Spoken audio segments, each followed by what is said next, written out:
Welcome to News 6. Today's News 6 is being presented by the 6th graders in Mr. Ken Watson's class at Holmes Elementary School in Fostoria, Ohio. Our first story is about a new addition to the Fostoria police force. Aaron Langley has a look at that story. Thanks, Kelly. On today's News 6, we are going to give you some news about Silver. This Silver is not metal. It's a very interesting dog. Silver is a German Shepherd. He is the first canine member of the Fostoria police force. His partner is Officer Sweet. John Wilson got to see Silver firsthand when he interviewed Officer Sweet. Officer Sweet, how long have you been on the Fostoria police force, and how long has Silver been your partner? Yeah, I've been on the police department about 6 years, and Silver's been with me a year and 5 months. How much did Silver cost? Okay, for my training and his training and my room and board, it cost the city $2,400. Where did you get Silver? From Centurion Canine Academy. That's out at Stratford, Missouri. It's back in the Ozark Mountains.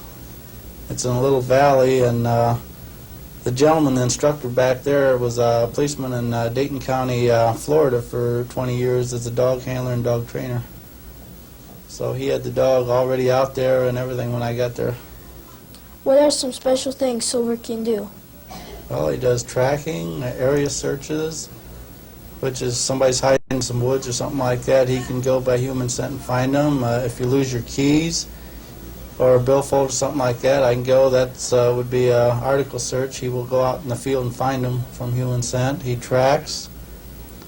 I can track from one point to another, whichever way direction you go. He does attack work. How long did it take you to train Silver? Okay, it's a constant training situation now. I'm always training Silver and renewing the training he's got, but the basic training was 3 months. That teaches me basically what the dog will do, what I will do, how to... The dog tells me everything I want to know. All I have to do is keep my eye on him. Thank you, Officer Sweet, and this is John Wilson for News 6. Besides getting its first police dog, Fostoria has been going through some other very interesting changes. Here with that story is CORY GREGG. Thanks, Kelly. Several years ago, plans to restore and beautify downtown Fostoria were made. Committees met and plans were approved for a streetscape project. In 1981, this dream became a reality. Many buildings were restored and all new sidewalks, curbs, and brickwork were put in. The streets were all resurfaced. Trees were planted and new street lights were installed. Benches were added for people and the parking meters were removed. On May 2, 1982, the new Fostoria Town Center will be formally dedicated. Fostoria is hopeful that new businesses and industries will be attracted to our city. We are proud of the Town Center project and we invite you to join us in celebrating the dedication in May. Our next story is about a mother of one of the students in our class. Christy Coburn wrote a story about her mother, Jane Coburn. Mrs. Coburn is a teacher, and she has a very creative and interesting hobby. She writes songs. Christy recently interviewed her mother, and Mrs. Coburn gave our News 6 crew a sampling of her songs. Jane Coburn, a citizen of Fostoria, has a hobby of writing songs. She has had 3 songs published and has many more songs she hopes could be published. Her songs have been put in many music stores all over the U.S.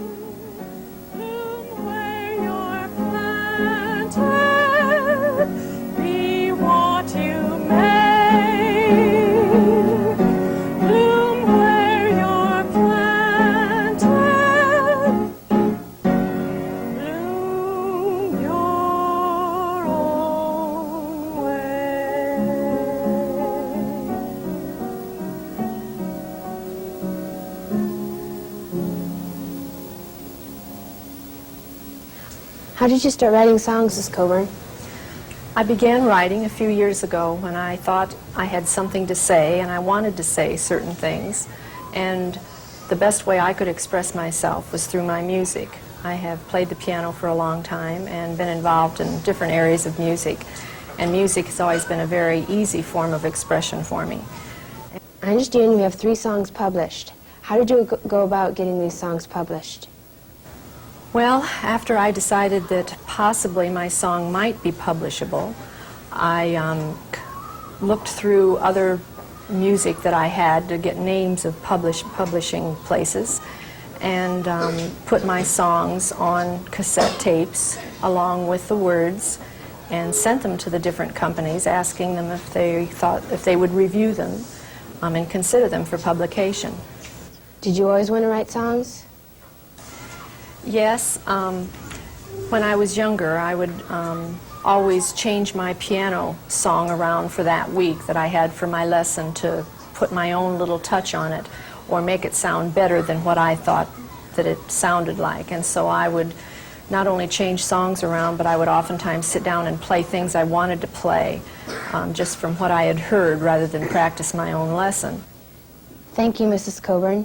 This has been Christy Coburn reporting for News 6.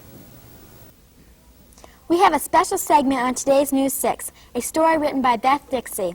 Contains an opinion and some interesting information. Today we'll learn a lesson about R2-D2. Here with that story is Beth. Robots. These menaces are taking over your jobs. Robots have invaded the automotive and airplane industries, performing the most difficult tasks that leave their human working companions shaking their heads in disbelief. Soon they'll be sent down to inspect ship bottoms and pier pilings. Experts say in about 15 years, robots will mine every chunk of coal that comes up from underground. If all goes well, the flight officials of NASA plan to launch a robot into space in the space shuttle in 1986. Robots work all day and night and never complain or ask for raises or take coffee breaks or get sick. They are always on work on time and they never take vacations. Of course, they do break down from time to time, and they aren't much fun to talk to. The Robot Institution of America in Dearborn, Michigan, testifies to the invasion of mechanical men by predicting that sales of robots in the United States will soar from $70 million in 1980 to $225 million in 1985. The invasion of the robots is on. Thanks, Beth. That's all for News 6 today, robots and all. Next week's News 6 will be presented by the 6th graders of Northwood Elementary School in Northwood, Ohio. Have a good week, and thanks for watching.